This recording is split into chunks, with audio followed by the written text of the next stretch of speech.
Hi, welcome to Talking Books and Stuff, the program that talks all about books and writing and stuff.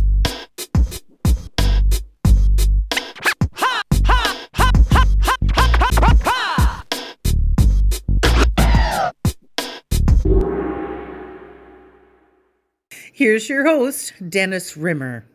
Welcome back. This is Talking Books and Writing and Stuff, and we say stuff because we have with us today from out on the wet West Coast, Todd Downing. So Todd is going to talk about writing, graphic design, books, world builder, and stuff like that. So yes, hello Todd Downing, how you doing? Hello, Dennis. I'm doing well, and yourself? Super, all things considered. I have beer and everything's great. So a little whiskey to go along with it, but yeah. So anyway, Todd Downing is with us, like I said, talking about books and writing and things. But first of all, Todd, perhaps you can tell us a little bit the usual questions about did you start out in life, where'd you grow up, that kind of thing? I was born in a country that no longer exists on any political map. My dad was in the service during the Vietnam conflict, and I was born in Heidelberg, West Germany. So the city still exists, but the country no longer does. This is the unification. And that's always a conversation starter at parties or whatever. And I was raised in California. I am a West Coast kid. Grew up in a little seaside town called Aptos, California, and then went to high school in Palo Alto and got married. And we found out, my late wife and I found out, we were in our early 20s, that we were free to go. And so we packed up a U-Haul trailer and our two cats, and we moved north to Seattle, where there was, at the time, in the early 90s, a vibrant arts community that was just really blossoming. Music and theater and all kinds of stuff going on. And then, oh boy, I pretty much dabbled in a lot of different disciplines. I worked for about a decade in the video game industry as an artist and art director, often also designing backgrounds and backstories, scripting, dialogue and things like that. Did a few independent films. I also flirted in the early 90s with traditional publishing. Before really the internet was such a great tool. This was back when we were sending out query letters to publishers and agents and all that kind of stuff. And, I had one novel, kind of a dystopian cyberpunk sci-fi novel optioned by Warner Books after they had an imprint for young up-and-comer authors at the time, and that never went anywhere, but and it kind of soured me, that whole experience. Kind of soured me on traditional publishing. And that's when I got into video games and other artistic endeavors. And then just before the turn of the 21st century, we started a publishing company called Deep7 Press. And initially we were focusing on tabletop role-playing games, fantasy role-playing games, that kind of stuff. And we secured the rights to the Red Dwarf sitcom, the British sci-fi comedy. And so we did the official Red Dwarf role-playing game in a 3-volume line. And that paid the mortgage for a couple of years. And then my wife got sick. She was diagnosed with a very rare cancer and fought for 3 years, and she passed away in 2005. And so I started running the company single-handedly and started to really kind of turn it over to third-party fulfillment, and a lot of stuff that we had been doing in-house I could no longer do by myself. Oh, exactly. So yeah, so a lot of that, print on demand was just starting to become big, and so I moved our business model to a lot of that, and then, oh boy, got remarried in 2009 to a wonderful woman, who is, by luck, she is also a writer and an editor, and okay. so it saves me a lot of work, a lot of time and money at the back end when I'm trying to get a book out, because I know I have a good copy editor on the line. I know the feeling. Yes, I got one here too as well. Yeah. Excellent. So, yeah, and so in about 2010, a comic artist and I started to create a kind of a vintage or retro pulp adventure comic strip. So we did it kind of landscape format, like the old funny papers, the old Sunday funnies. And it was it was called Airship Daedalus, and kind of a two-fisted, square-jawed hero, and this incredibly intelligent doctor, and the two of them were a romantic couple at one point, but then when they meet, they're kind of reconnecting later in life, and so they became the kind of my main character couple, and then they have been the stars of now 5 novels in a series and counting. So that's yeah, it sort of sounds like a cross between John Carter of Mars and Grey's Anatomy. Sort of, yeah. Yeah, it's they're based on folk archetypes. I have heard this from a fan, which I love this, and I use this in my marketing all the time. It's Indiana Jones meets the Rocketeer. Right. which are two of my favorite, kind of retro pulp, but still modern intellectual property. And, so it's very much like that, or like the Mummy movies. Stephen, the same Summers directed them with back in the late 90s, I think 1999. It wasn't the newest iteration of the Mummy, but it was kind of the more pulpy 1920s Mummy. That's very much the vibe. Right. Was that the one that had Brendan Fraser in it? Yes. Gotcha. Okay. So you were talking earlier, and that was in brief Todd Downing's life story. Next time around, we'll get the full version. No, Todd Downing is with us from, and I can give away the secret, Port Orchard, Washington. And I understand, Bob, you know a friend of mine, Bob Pace. I do. Bob Pace is, in fact, my stepfather. Yep. So how's he doing in that job? As my stepfather, there is none can compare. He's brilliant in that job. He also has contributed to the Airship Daedalus continuity, the universe, with a few short stories. Well, we had him on a while back, and it's still, of course, in rotation. It's author R.L. Pace is how we slugged the podcast interview with him. But yeah, Bob and I worked together in the 90s in radio, and sort of kept in touch over the years. And so, yeah, I know your mom quite well at least as well as I have with 3 or 4 meetings, but wonderful person. So, yeah, Bob, he can do just about anything, woodworker, carpenter, auto mechanic, chef, business person, classical music buff, writer, announcer. Other than that, it's kind of slack, but...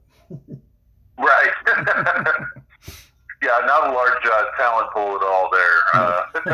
Not at all. No, he and my mom both have been extremely supportive in all of my professional artistic endeavors, and they are proud parents.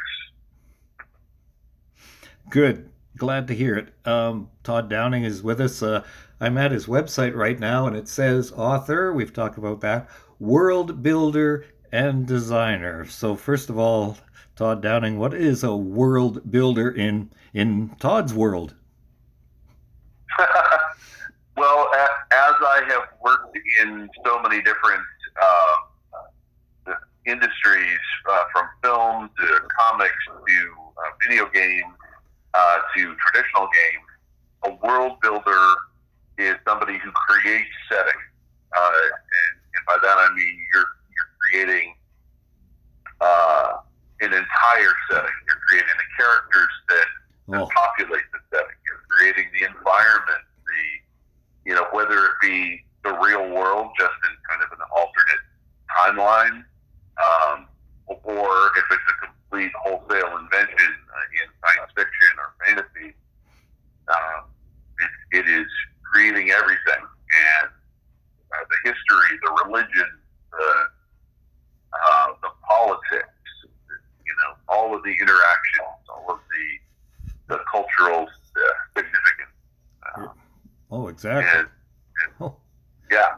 Yeah. Well, that's enough for 10 people, but that's just one of the many balls that you have in the air. What do you design if you're not world building or writing? Well, the design aspect is I've always been drawing and designing since I could hold a crayon, and I drew my own comics growing up and that kind of thing, and then actually have dabbled in the indie comics industry from about the mid '80s on. The '90s were not very friendly to the comics industry. There was a big implosion that kind of self-destructed, but there's a lot of good stuff out there now that it's kind of making a resurgence. The indies are especially good. I do all of our, I would say the majority of our game book covers I design. I do all of my own novel book covers, my soft covers, hard covers, ebooks, and I also do design for fellow authors. Well, and once in a while you get to take a deep breath and then start all over again? Is that how it works? Pretty much. Rinse and repeat. It's, I've got the one series going, the Airship Daedalus series, which is, now we're looking at 2021, so the comic first launched in 2010, so it's already a decade old as a property. Wow. And it's been through the iterations of the original comic, then we parlayed that into 12 episodes of a kind of a vintage radio drama with actors and sound effects and the whole bit. And then it's also a tabletop role-playing game setting with a full, I think we have eight volumes in that particular line with supplements and things. And so there's a lot going on in that particular intellectual property. And then I have other, one-shots. I just finished, last October, I released Calico Kids, which is it's a standalone novel, kind of a sci-fi horror, based, set in the 80s, with a small group of young teens. You're right. running afoul of the local law enforcement and solving mysteries and saving the world. Yeah, just typical teenage stuff. Yeah, like you did back then. Yeah, good for them. Yeah, I was just going to ask about the Calico Kids, Airship Daedalus. two of your works. We're talking with Todd Downing. You mentioned earlier print on demand. What exactly is that for all of us who don't quite understand it yet? Okay, so print on demand is basically a way of getting printed books, printed product out to the consumer without having to go through the expense, the overhead, the storage, the shipment of a full print run. There are times when you do want to do a full print run. If you know you're going to sell X number, and you keep the costs down by doing a huge print run, then it's worth the expense because you're coming out ahead in the long run. With a lot of what we publish, it could be considered very niche or kind of boutique appeal. Sure. Our fans are rabid, but they're not as many of them as you might find in a more mainstream property. So we have a third party that when they order online, this third party will take their order and print their book and ship it to them. So we don't have to do that. It's a lower cut for us, all things considered, but we don't have to worry about the overhead, the storage of physical product, the shipment, all of that stuff is taken care of third party. And then the writer or author can order at the same time, I guess, as few or as many as they want? Absolutely. Yep. And then if you need another print, like just tossing numbers out there, you print 30, you sell them, you print another 40, you sell them. You can just keep doing that ad infinitum, more or less? Yeah, basically. So when the only time I actually order physical product is when I know that I'm going to be doing an appearance somewhere. If I'm doing a convention or some kind of book show or something like that, a signing, that's when I'll do a big order and take a few dozen of each title, right. So that I have product there. And then once I've sold through that, depending on what the appearance schedule is, I'll order as needed. But most of the time, people will just go to Amazon or Drive Through Fiction or Smashwords or Kobo, wherever they get their ebooks. They can also order a print version, a softcover. In the case of Drive Through Fiction, I also offer what I call like a bookshelf hardcover edition of most of my work.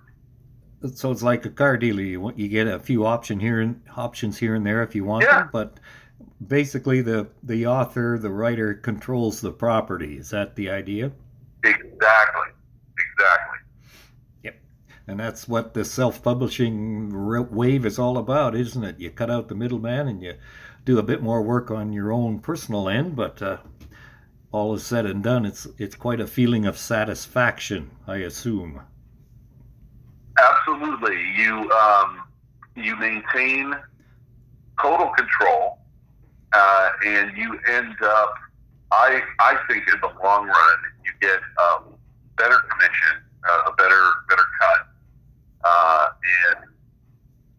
and just it's the, like you said, the feeling of achievement, the control, creative control, and here's the thing that I did, and I'm proud of it, and I want to share it with the world. Exactly. We're talking with Todd Downing. He has many different talents. And Todd, I'm sorry I have to cut this short. It's time to run today. But just once again, I know you have a website because I'm looking right at it. What is the website, please? The website is todddowning.com. Now, you got to make sure that you get all three D's in the middle there. My name is Todd, T-O-D-D, Downing, D-O-W-N-I-N-G. So there's three D's that run together in that website address. That's right. Otherwise, you get some of the lesser-known Todd Downings out there, which I noticed. So there is actually an author that I think he's now passed, but he wrote a lot in the mid-20th century, of anthropology and Native American mystery books. Oh. And so, that's not the Todd Downing we want, unfortunately, not at this time. Well, I'm sure they're great, but sometimes his work comes up in my online searches, and I just want to make sure that people understand that's not. That's right. So it is www.todddowning.com. So it's TODDDOWNING. Todd Downing, thank you very much for your time today. Thank you, Dennis. It's been a pleasure. Thank you for visiting with us today. This is Talking Books and Stuff with Dennis Rimmer. Contact him at dennis@talkingbooks.tk. Thank you, and may all the good news be yours. Oh, and don't forget to check out his book, The Great Canadian Notebook, available across Canada and at amazon.ca.